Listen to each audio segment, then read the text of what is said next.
Shalom teman-teman. Bersyukur karena kita masih diberi kesempatan buat ibadah online hari ini.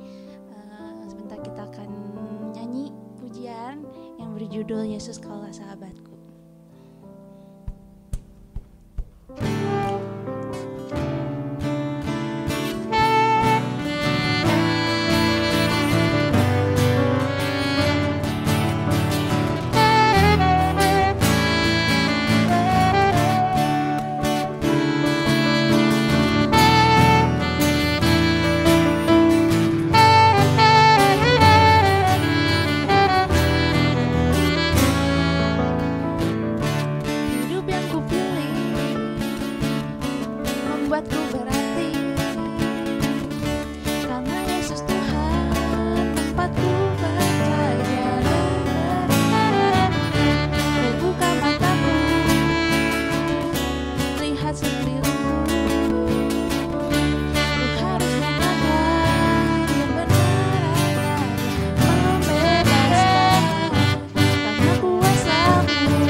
Pujian yang berjudul Berkat Kemurahan-Mu.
Jadi teman-teman, sebelum kita memulai renungan firman Tuhan pada sore hari ini, mari kita berdoa.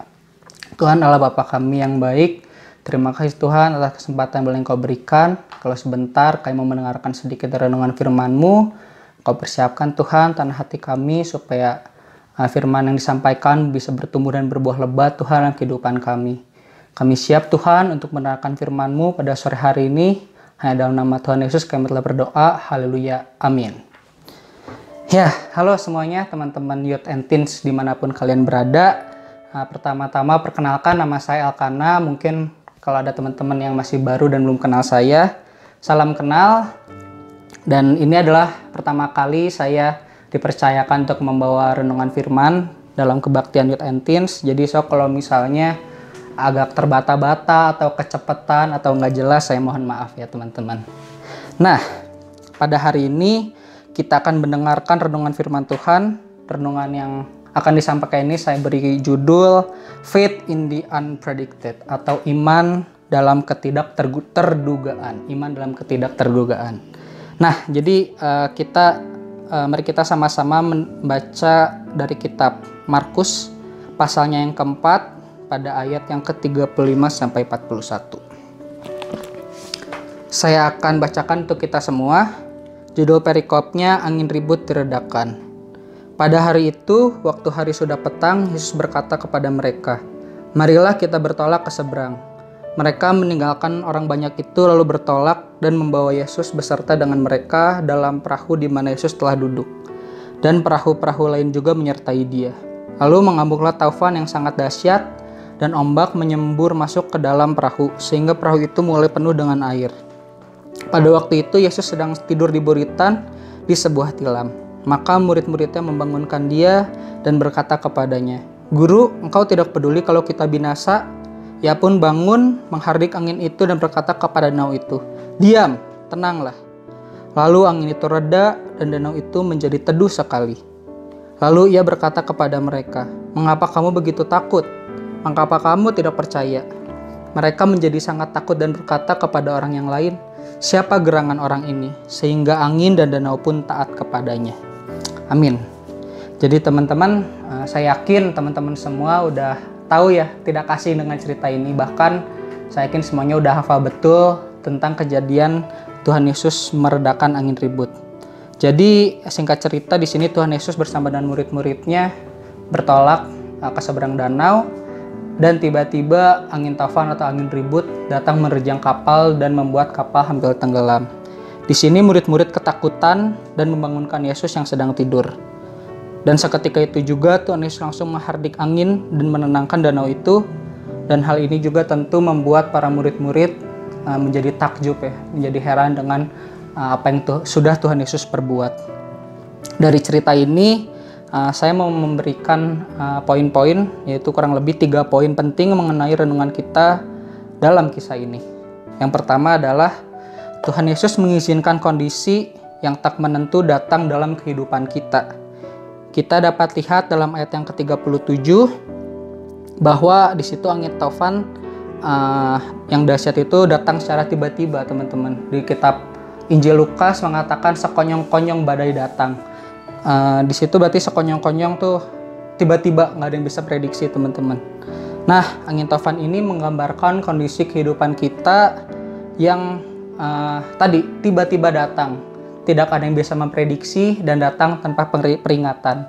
Angin taufan juga dapat digambarkan menjadi kondisi yang sungguh menakutkan, penuh dengan kegelisahan dan penuh dengan keputusasaan. Nah, Tuhan Yesus mengizinkan hal ini supaya kita tuh menjadi pribadi yang sadar bahwa kita tuh manusia yang penuh dengan kelemahan dan keterbatasan. Tuhan Yesus juga mengizinkan hal ini terjadi supaya kita menjadi pribadi yang rendah hati, pribadi yang sadar bahwa kita tuh masih perlu Tuhan, bahwa kita ini masih perlu kuasa yang lebih dahsyat daripada kuasa kita sendiri.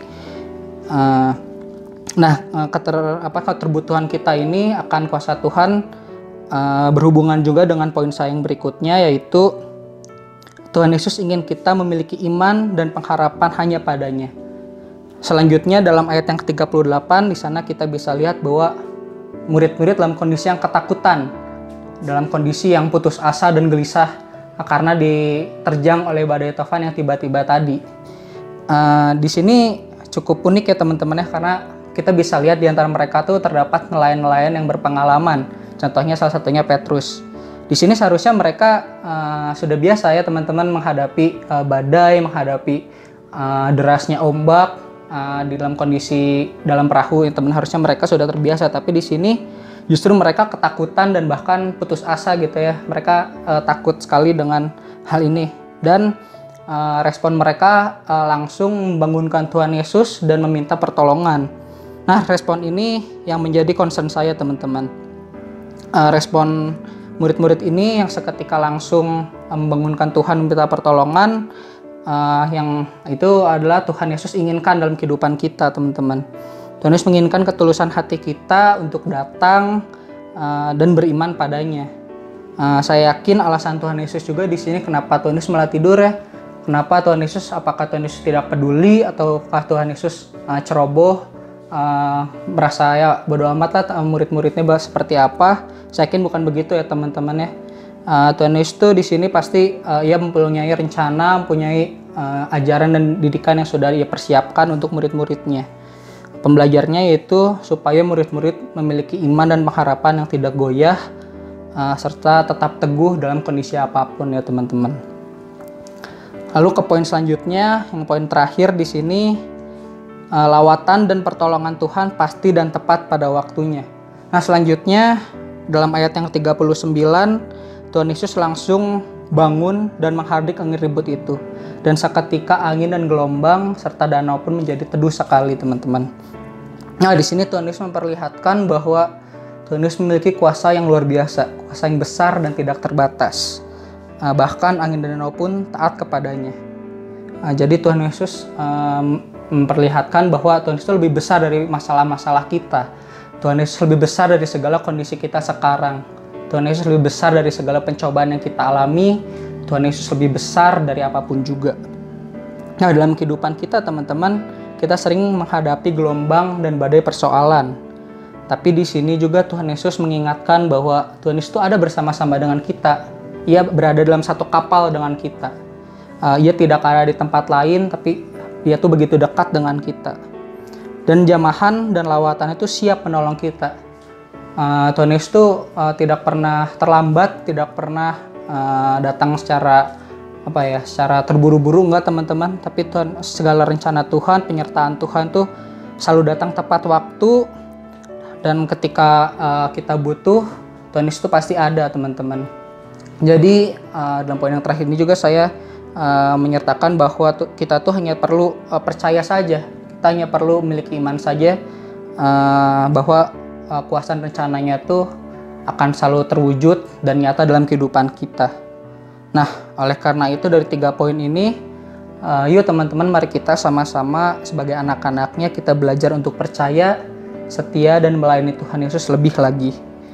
Supaya kita ketika dalam kondisi badai persoalan yang tiba-tiba itu menerjang kehidupan kita tidak takut dan gelisah seperti murid-murid. Kita tidak gentar, menjadi tidak percaya. Tadi kan Tuhan Yesus juga sempat menegur mereka, ya, teman-teman, menegur murid-murid. Mengapa engkau tidak percaya? Mengapa kamu begitu takut, teman-teman? Nah, jadi kita menjadi anak-anak itu kita harus lebih mengenal lagi siapa Tuhan kita, lebih mengenal lagi siapa juru selamat kita, supaya kita tidak seperti murid-murid. Supaya kita yakin, kita memiliki iman, memiliki kepercayaan yang pasti, dan yakin bahwa Tuhan Yesus itu selalu ada bersama-sama dengan kita, dan Tuhan Yesus itu siap untuk mengubah segala badai dalam kehidupan kita, segala masalah, segala problema dalam hari-hari kita menjadi sukacita dan damai sejahtera. Dan semuanya itu Tuhan Yesus sudah sudah janjikan bagi kita, bahwa penyertaannya itu tepat pada waktunya dan tidak akan pernah terlambat. Amin. Mungkin ini sekian dari renungan saya pada sore hari ini. Dan bukan cuma renungan saya aja, sekarang kita akan mendengarkan kesaksian yang luar biasa dari saudara kita, dari teman kita, tentang kehidupan pelayanannya, tentang kehidupannya dalam mendapatkan visi juga dari Tuhan, dalam kondisi yang tidak dapat diprediksi, yaitu saudara kita ini memiliki iman yang luar biasa, dan yang pastinya dapat memberkati kita semua. Yuk langsung kita dengar aja.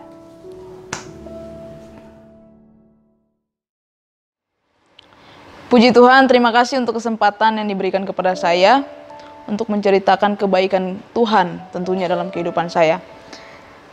Dalam hidup ya banyak hal yang kita tidak bisa prediksi ya, yang kita tidak tahu akan terjadi ke depan, yaitu yang pertama jodoh, takdir, ajal gitu ya.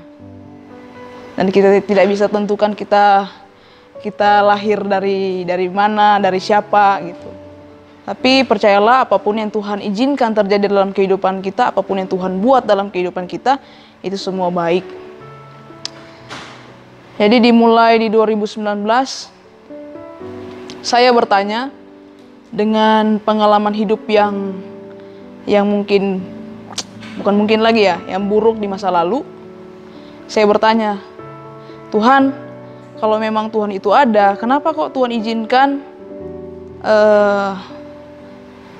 saya ngalamin yang namanya, yang saya rasakan kehancuran gitu. Kenapa kok Tuhan izinkan gitu, ketika saya misalnya mau pakai obat, kok Tuhan nggak tahan gitu. Tuhan waktu itu Tuhan di mana gitu. Dan saya minta ampun dengan pertanyaan ini. Dan akhirnya Tuhan jawab lewat visi. Jadi sampai saya tulis dalam buku ini, saat itu saya dapat visi bukan lagi ketika saya di gereja, bukan lagi ketika saya sedang penyembahan, angkat tangan, enggak. Saya dapat visi yang begitu di tempat unik. Saat itu saya sedang ngepel di kamar.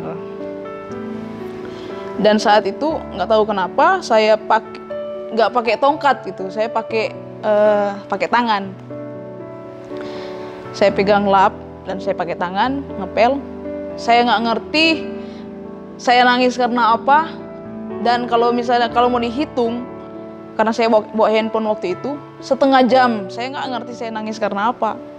Tapi kok tiba-tiba saya tersungkur dan saya nangis. Semenjak sungguh-sungguh ikut Tuhan, saya jadi orang yang mahal air mata sebenarnya. Tapi waktu itu saya nggak tahan dan tiba-tiba saya nangis, saya tersungkur. Setelah setengah jam, di sini ada, dan di sini ada. Ada 3 yang Tuhan taruh dalam hati saya. Yang pertama itu visi, dan yang menurut saya ini nggak masuk akal. Dan kalau saya ceritakan juga mungkin teman-teman anggap nggak masuk akal. Kenapa? Visi yang pertama itu, sekolahkan anak-anak ini. Sabtu 19 Juli 2019. Visi, sekolahkan anak-anak yang tidak punya orang tua. Menerima anak-anak atau orang dewasa yang alami penolakan. Dan ketiga, menjadi orang tua buat mereka. Ketiga hal ini menurut saya nggak masuk akal. Yang pertama, sekolahkan anak-anak yang tidak punya orang tua. Secara manusia saya kerja apa gitu. Menerima anak-anak atau orang dewasa yang alami penolakan. Hal yang sebelumnya saya alami ya. Saya bilang, oh Tuhan, saya aja mungkin belum beres ini. Dan saya harus terima anak-anak atau orang dewasa yang alami penolakan. Dan ketiga, ini yang paling secara logika ya, dari usia nggak mungkin. Menjadi orang tua buat mereka, saya nggak punya pengalaman jadi orang tua. Bahkan dalam keluarga saya anak yang paling bungsu gitu. Saya nggak ada punya pengalaman jadi orang tua. Dan dengan misi, save the lost. Jangan biarkan ada yang hilang. Dan kalaupun nanti ada yang akan mendampingi, Tuhan tolong kasih yang punya visi sama. Jadi akhirnya saya tolak visi ini. Tuhan, ini nggak mungkin. Tapi justru ketika saya berkata seperti itu, Tuhan katakan, ini yang saya suruh gitu, saya yang suruh gitu. Bagian saya untuk melakukan yang tidak mungkin itu. Tugas kamu hanya kerjakan dan percaya. Dan singkat cerita saya bilang, karena 2 minggu berturut-turut itu terus yang terngiang-ngiang, itu terus yang mendengung, itu terus yang ada di hati. Dan saya bilang, Tuhan, nyatakan kalau ini benar-benar dari Tuhan, nyatakan. Kalau ini benar-benar dari Tuhan, nyatakan Tuhan. Karena saya nggak ngerti. Saya harus sekolahkan anaknya siapa yang tidak punya orang tua, menerima anak-anak orang dewasa yang alami penolakan siapa, bahkan jadi orang tua buat mereka. Gimana caranya Tuhan? Ya sudah, kalau ini dari Tuhan, nyatakan, pokoknya nyatakan. Dan akhirnya singkat cerita Tuhan nyatakan, Tuhan benar-benar Tuhan pertemukan dengan orang-orang bermasalah, anak-anak broken home, anak-anak yang hamil di luar nikah, dan anak-anak jalanan. Singkat cerita, ya saya kerjakan visi yang dari Tuhan ini, dan satu persatu Tuhan jawab, dan satu persatu gimana ya menjelaskan, dan satu persatu itu dapat jawaban dari Tuhan gitu. Orang-orang yang kami layani, misalnya kayak anak-anak yang hamil di luar nikah, sekarang udah punya keluarga, udah ada yang mau tanggung jawab gitu. Dan ada rasa gimana ya, rasa terharu, bahagia gitu ngelihat orang yang kita layanin bisa kembali ke keluarganya yang awalnya mereka broken, pisah sama orang tua, nggak mau deket sama orang tua, nggak mau pulang ke rumah. Dan satu persatu Tuhan jawab, Tuhan persatukan kembali dengan keluarga mereka yang hamil di luar nikah, ada yang mau tanggung jawab, orang yang pacarnya mau tanggung jawab gitu, dan sekarang mereka menikah. Dan mereka, ya saya yakin selama mereka andalkan Tuhan dalam keluarga mereka, pasti Tuhan campur tangan dalam kehidupan mereka gitu, kehidupan keluarga mereka. Dan saat ini saya sedang fokus ke anak-anak jalanan gitu. Ketemu juga dengan anak-anak jalanan ini dengan cara-cara yang begitu unik, yang saya juga bingung kok bisa gitu. Ada yang ketemu karena sweater hitam, ada yang ketemu karena pengen jadi YouTuber, pengen ada mukanya gitu di YouTube. Dengan cara-cara seperti itu, pokoknya cara-cara yang saya nggak pernah pikirkan gitu, tapi itu yang Tuhan sediakan. Tuhan bawa untuk dekatin mereka, menjawab apa yang menjadi kebutuhan mereka gitu. Bukan karena saya baik, tapi ketika saya melihat mereka itu, mereka orang-orang yang luar biasa, banyak potensi yang harus digali dalam diri mereka, dan banyak keahlian mereka yang mungkin mereka nggak sadari gitu. Akhirnya singkat cerita, saya lihat apa yang menjadi kebutuhan mereka, dan saya berdoa, Tuhan, saya udah tahu sebenarnya jawaban buat mereka, tapi saya belum punya jawabannya. Tapi saya percaya di atas semuanya itu Tuhan jawabannya. Mereka butuh pekerjaan. Dan saat itu saya tulis lagi pokok doa saya, dan saya gambar. Tuhan, saya kalau mau ceritakan ini saya mau nangis ya. Saya pengen bangun kafe. Saya pengen pekerjakan mereka. Karena yang saya lihat selama ini, ya mereka itu sebenarnya butuh pekerjaan. Pas saya tulis dan saya gambar, saya curhat ke keluarga, ke yang lain, dan apa yang terjadi, saya diketawain. Karena emang ini sesuatu yang sangat tidak mungkin lah. Tapi kalau Tuhan sudah panggil, Tuhan sudah percayakan, gini, kita harus menang di sini dulu, menang di pikiran kita. Jangan punya mental miskin. Tuhan kita Tuhan yang kaya. Kita Bapa kita ini yang punya satu dunia, dan Dia bilang kita ini anak. Berarti kita adalah bagian di dalamnya yang berhak menerima itu dan berkewajiban untuk menjaga dan memelihara itu. Jiwa-jiwa apapun yang ada di dunia ini, itu kewajiban kita. tanggung jawab kita, kewajiban, tanggung jawab kita. Jadi saya belajar dari situ, melihat apa yang ada dalam firman Tuhan dan percaya. Yang penting begini, kita kita cintai pribadinya. Masalah mujizat itu urusan ke belakang. Kita fokus dulu ke pribadinya. Jangan fokus kepada apa yang kita nggak bisa, tetapi kita harus fokus sama apa yang Tuhan bisa kerjakan. Tuhan bisa kerjakan segala hal, segala sesuatu. Tergantung kita motifnya apa dulu, tujuannya apa. Kalau tujuannya untuk mempermuliakan Tuhan, yakin, percaya, itu pasti terjadi. Tapi di atas semuanya itu, biar kehendak Tuhan yang terjadi dalam kehidupan kita. Karena Tuhan bilang, rancanganku bukanlah rancanganmu. Berserah sama kehendak Tuhan. Dan akhirnya, singkat cerita, ya saya gambar dan saya doakan. Saya doakan tiap hari, saya doakan. Tuhan, kalau ini memang kehendak Tuhan, nyatakan. Cuma itu, sesederhana itu. Dan akhirnya singkat cerita, hal yang menurut orang lain ini gak masuk akal, tapi itu yang Tuhan buat dalam kehidupan saya. Tiba-tiba ada yang telepon, teman saya dari luar kota, luar pulau bahkan. Lu lagi di mana? Karena dia lu gua. Jadi saya juga jadi ikut ya. Saya ya lagi di Bandung. Lu ngapain di Bandung? Ya melayani, mau gimana lagi? Mau ngapain lagi? Oh gitu. Terus lu melayani apa? Saya ceritakan apa adanya ke dia. Dan singkat cerita dia bilang kayak gini. Ya udah. Saya belum bilang sama dia kalau saya mau buka usaha, buka kafe. Saya nggak bilang sama dia.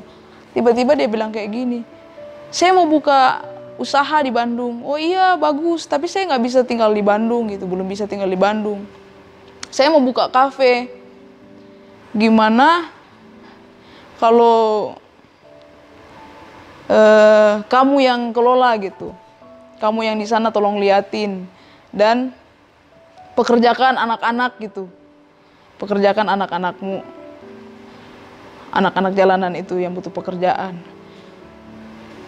Saya bilang itu baru ada di sini dan di sini, dan tiap hari saya doakan, tapi benar-benar Tuhan jawab gitu. Dan saya ceritakan sama dia, oh ya, kok bisa gitu? Saya juga nggak tahu. Ya namanya rencana Tuhan ya, kalau misalnya tujuan kita untuk mempermuliakan Tuhan, yakin saja Tuhan pasti buka jalan. Tapi yang saya bilang tadi, biar kehendak Tuhan yang jadi dalam kehidupan kita tuh kita hanya berserah aja. Berserah, percaya, iman kepada Tuhan. Iman itu bukan kita percaya kepada suatu benda, bukan percaya kepada suatu, tapi percaya kepada satu pribadi, yaitu Yesus. Iman adalah dasar dari segala sesuatu yang kita harapkan dan bukti dari segala sesuatu yang tidak kita lihat. Percaya kepada satu pribadi. Kejar, cintai pribadinya, bukan perbuatannya. Dan saya sedih kalau baca yang Yesus memberi makan 5.000 orang, 5 roti dan 2 ikan itu, yang kenyang karena mujizat. Saya bertanya-tanya di mana mereka ketika Tuhan Yesus disalib. Satu pun gak ada. Dan belajar dari situ, cintai pribadinya, bukan perbuatannya, mujizatnya. Karena ketika kita mencintai pribadinya, Tuhan bilang kan dalam Matius 6 ayat 33, carilah dahulu kerajaan Allah dan kebenarannya, maka semuanya itu akan ditambahkan kepadamu. Jangan kejar yang tambahan, tetapi kejar yang pokok. Pokok kita itu adalah pribadi itu, Yesus. Kejar itu. Senangkan dia. Cari tahu kalau misalnya kita bilang kita cinta Tuhan, kita harus siap mencintai orang-orang yang Yesus cintai. Yesus datang untuk orang-orang berdosa. Mereka adalah bagian dari kita. Kita dibilang terang, tugasnya untuk menyinari. Kita dibilang, ya namanya menyinari ya, seperti lampu-lampu ini. Kalau nggak ada lampu-lampu ini, ruangan ini akan gelap. Seperti itu juga kehidupan kita. Kalau kita nggak menyinari, ya selamanya akan gelap. Yesus bilang, selama aku dalam dunia, akulah terang dunia. Pertanyaannya, ketika Yesus sudah terangkat ke sorga, Yesus juga bilang, kamu adalah terang dunia, kamu adalah garam dunia yang berdampak, yang harus berdampak, memberikan rasa. Dampak itu tidak harus nampak. Yang penting, lakukan saja apa yang menjadi maunya Tuhan dalam kehidupan kita. Bertanya, Tuhan maunya apa dalam kehidupan saya? Kerjakan apa yang Tuhan inginkan dalam kehidupan kita. Berjalan sesuai dengan kehendak Tuhan. Jangan sesuai dengan kehendak diri kita sendiri. Kita bisa saja salah, tapi rencana Tuhan dalam kehidupan kita tidak pernah salah. Walaupun saya yang sebenarnya udah salah jalan, di tengah saya salah jalan pun Tuhan rubah itu menjadi sesuatu yang luar biasa. Dan saat ini saya ada sampai sekarang, sedang bisa melayani Tuhan. Saya yakin ya bukan karena saya baik, tapi karena Tuhan yang baik ada dalam diri saya. Kalaupun lihat ada sesuatu yang baik yang saya lakukan, nah itu semua karena Tuhan. Dan tidak cukup sebenarnya kita melakukan hal-hal yang baik saja, tapi hal-hal yang benar. Baik belum tentu benar, tapi benar sudah pasti baik. Lakukan apa yang benar. Kalau kita mau jadi orang baik, di luar Tuhan sana, di luar Tuhan banyak orang yang banyak orang baik yang nggak kenal Tuhan ya. Tapi kalau untuk jadi benar, Yesuslah jalan kebenaran. Dia sendiri yang bilang, Dia adalah jalan kebenaran, bukan jalan kebaikan. Jadi fokus saja kepada Tuhan. Minta Tuhan untuk kuatkan hati kita, banyak berserah sama Tuhan, berharap sama Tuhan. Pokoknya fokusnya Tuhan aja. Yang penting Tuhan senang, yang penting Tuhan dipermuliakan lewat kehidupan kita. Tuhan pasti buka jalan dalam kehidupan kita. Semangat, semoga memberkati. Maafkan kalau misalnya belepotan. Tuhan Yesus memberkati.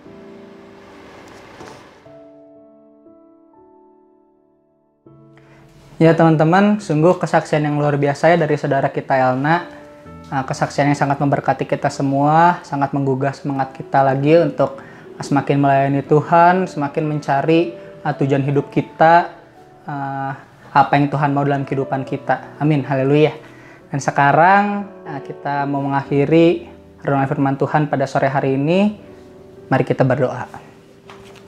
Tuhan Yesus, Allah Bapa kami yang baik, terima kasih Tuhan atas kesempatan yang Kau berikan, kami boleh mendengarkan sedikit dari renungan firman-Mu.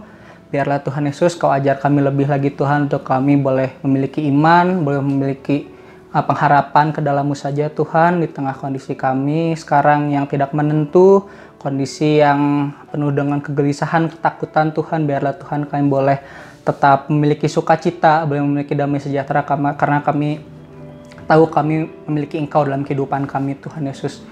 Kau berkati Tuhan kehidupan kami ke depannya, Kau berkati kondisi bangsa dan negara kami Tuhan Yesus di tengah kondisi pandemi sekarang Tuhan. Kau juga berkati Tuhan gereja kami di tengah rencananya Tuhan untuk mengadakan Natal. Kau juga tetap turun campur tangan Tuhan dalam setiap rencana-rencananya Tuhan. Karena kami percaya Tuhan Yesus, kuasa-Mu melebihi segala masalah kami Tuhan Yesus.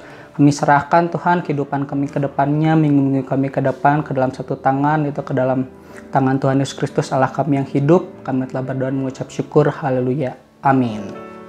Oke teman-teman, sampai jumpa minggu depan. God bless you.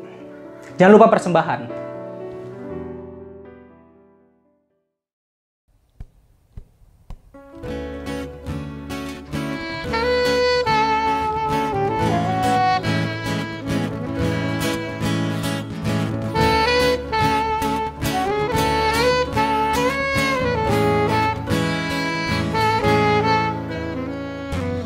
Ajarku berdiam dekat di hatimu.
God bless you. See you next week.